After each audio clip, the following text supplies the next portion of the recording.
কেউ যদি সূরায়ে ফাতিহা 7 বার জুমার দিন সূরায়ে ফাতিহা 7 বার পড়ল,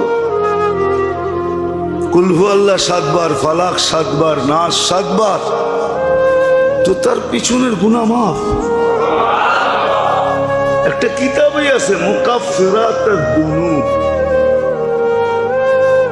মুকাফফিরাতুদ দুনুব, পিছনের গুনাহ কি কামলে মাফ হয়। একটা কিতাবই আছে যে কোন কোন কাজে পিছনের গুনাহ মাফ হয়ে যায়। কিছু কঠিনও আছে, আবার কিছু একবারে সহজও আছে।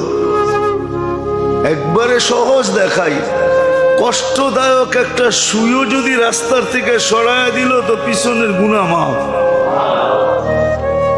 সহজ আছে, সহজও করছে।